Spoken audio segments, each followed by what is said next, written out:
Hello traders. तो आज 11 अप्रैल 2024।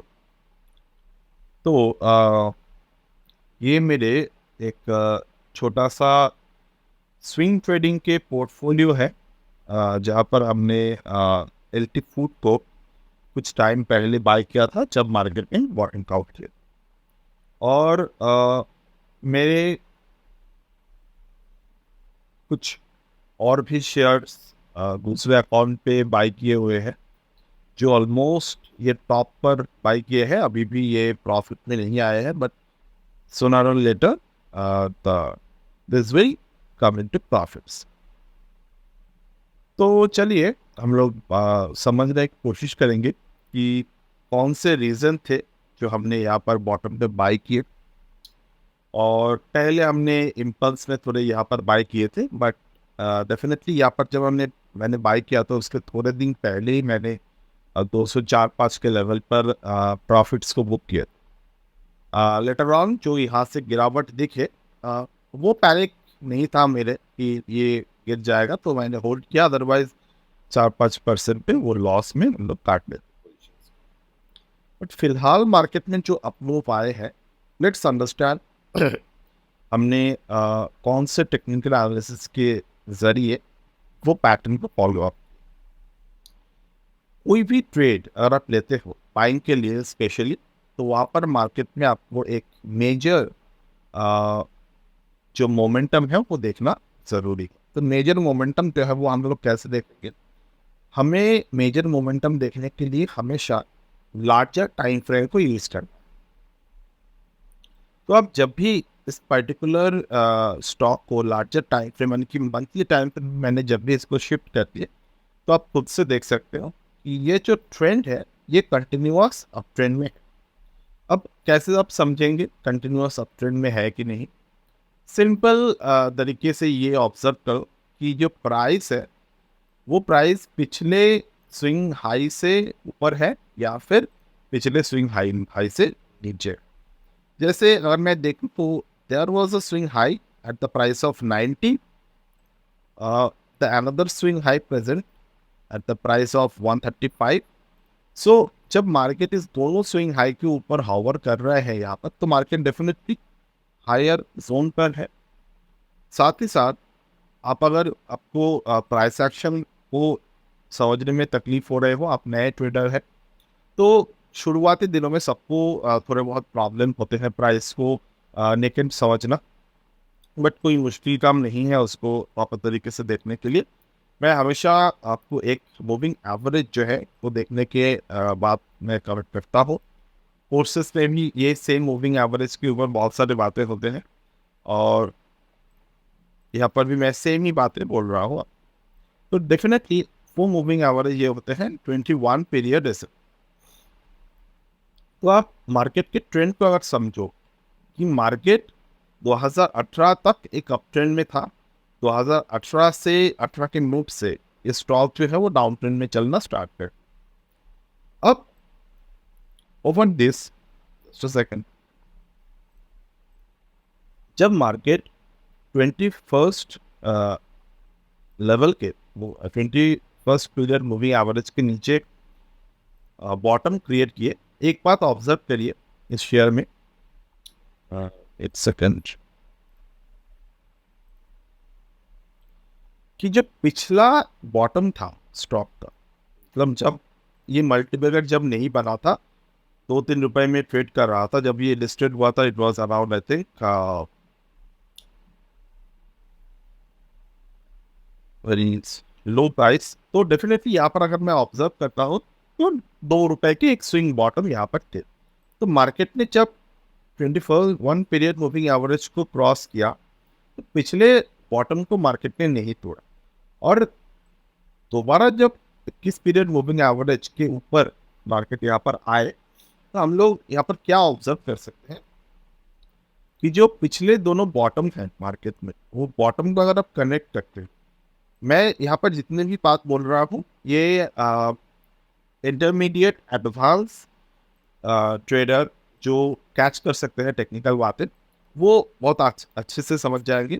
बाकी अगर आप नए ट्रेडर हो, डेफिनेटली आपको थोड़े बहुत यहाँ पर चीज़ों को समझने में तकलीफ होगा, बट ओवर देयर अगर आप धीरे धीरे टाइम को स्पेंड करेंगे इस चार्ट के साथ, तो आपको समझना आसानी हो जाएगा। तो अगर मैं लॉन्ग टर्म टारगेट की बात करूँ एंटी फूड इसमें, तो मैं अगर मान लो कल मार्केट आज मार्केट बंद है, मैं फ्राइडे के दिन अगर यहाँ पर बाई करता हूँ, ठीक है, तो मुझे एक्सपेक्टेड टारगेट रहेगा इस शेयर में यहाँ से, और ये टारगेट मार्केट में अचीव होने में बहुत ज़्यादा टाइम नहीं लगा, क्योंकि market is currently in a trend. और जिस वक्त मार्केट में 1.618 को रिटेस्ट करके ब्रेकआउट करने की कोशिश होते हैं, तो वहां से मार्केट का एक्सपेक्टेशन जो है वो हायर लेवल पर। तो मैं अगर यहाँ से देखूँ तो 30% के जो टारगेट है वो काफ़ी आसानी से यहाँ पर अचीव हो सकते हैं, because this is a momentum जो यहाँ पर दिख रहा है। अगेन मैं एक बात बोल देता हूँ, each and every stock have a two potential, either it will go up or it will come down, and in between there are other few potential जो हमारे फंडामेंटल डेटा ड्रिवन होते हैं। उसमें से होते हैं कोई स्टॉक जो है वो बहुत फास्ट मूव करेगा, फास्ट टारगेट देगा, और बहुत सारे स्टॉक्स ऐसे होते हैं जो धीरे धीरे चलेगा। और this is one type of share जो दोनों तरीके से मूव दे सकता है। ओके, तो मैं अगर ये लास्ट डाउन ट्रेंड को ऑब्जर्व करता हूँ, तो लास्ट डाउन ट्रेंड के अनुसार अगर मैं 1.618 को फॉलो अप करूँ यहाँ पे, तो आप क्या देख सकते हो, पिछले टाइम जब मार्केट 1.618 पर पहुंचा था, वहां से मार्केट ने 2-3 महीने साइडवेज मोमेंटम दिए थे, उसके बाद एक सिंगल महीना में मार्केट यहाँ पर ऊपर की तरफ पुश कर दिए। तो if I calculate according to this 1.618 levels, we have a potential target of 266 to 200 266 and 282, almost 300 to 400 अगर हम लोग फेयर प्राइस जोन की बात करें तो यहाँ पर पॉसिबल है। लेकिन this is all according to my experience और according to the chart, what the chart is से।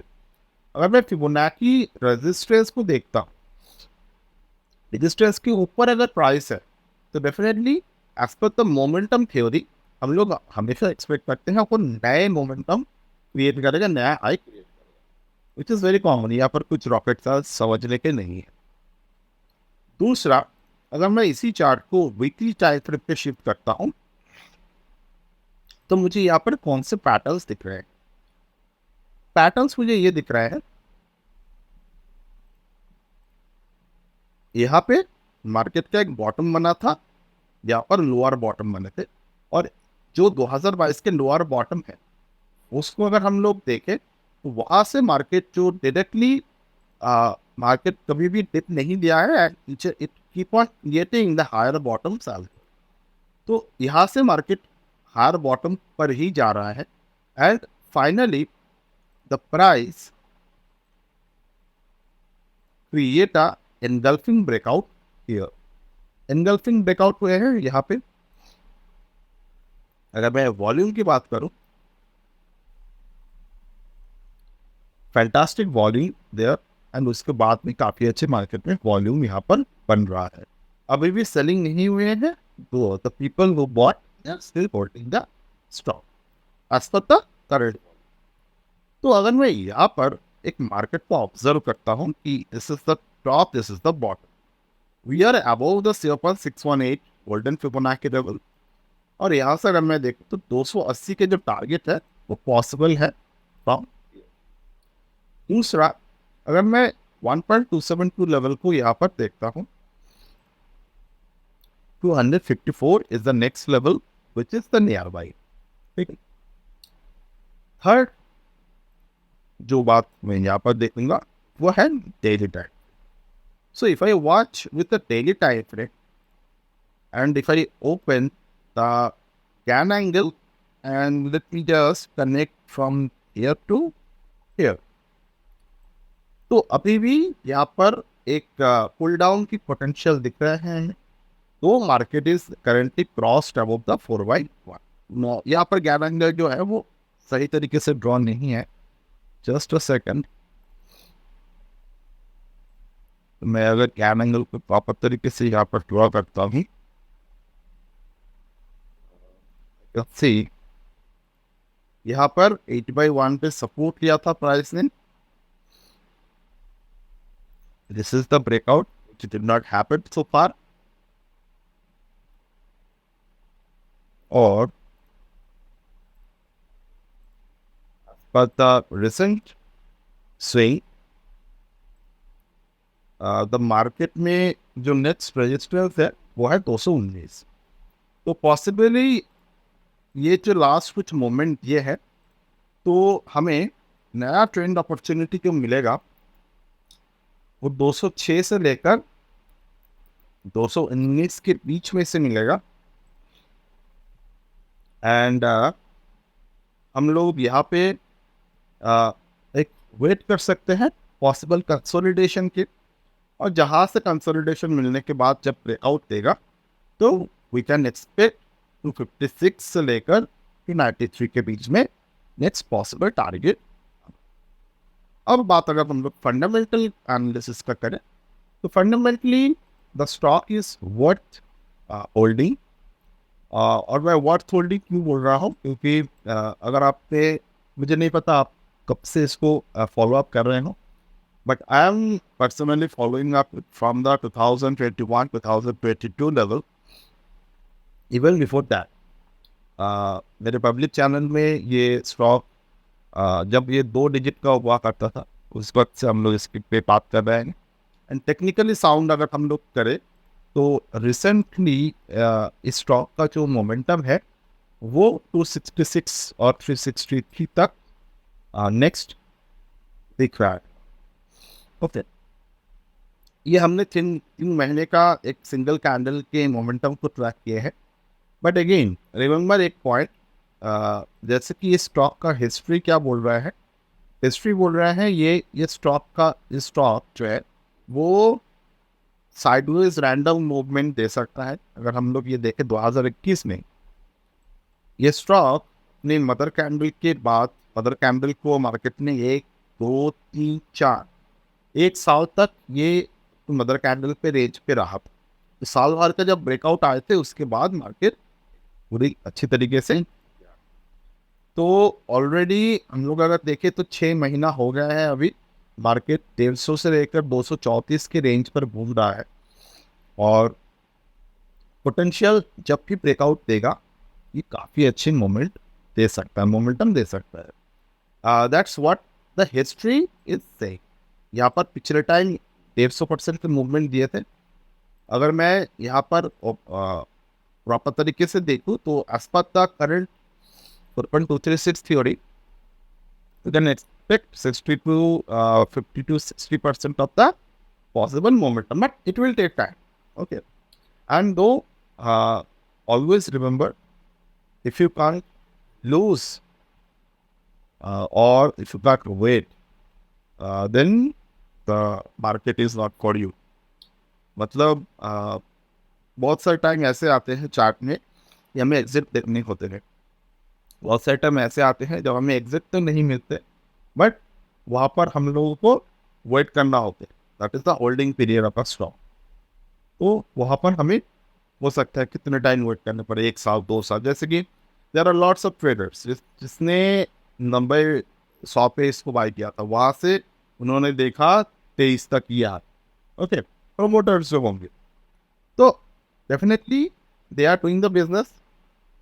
उसके बाद अब तो रिसेंटली इस स्टॉक में जब से ये ब्रांड वाले हैं, मतलब एल्टीफोर्ड्स, दावत, द जब से मेन जो टेलीविजन पे इसके एडवर्टाइजमेंट आना स्टार्ट हुए हैं, the main departmental stores and malls, they started putting the product into the frontage, तो वो उसमें से खर्चा आते हैं। तो वो सब कुछ जब हुआ इसके बाद the shares, the sale have been skyrocketed, and the reflection of the share price is reflecting here.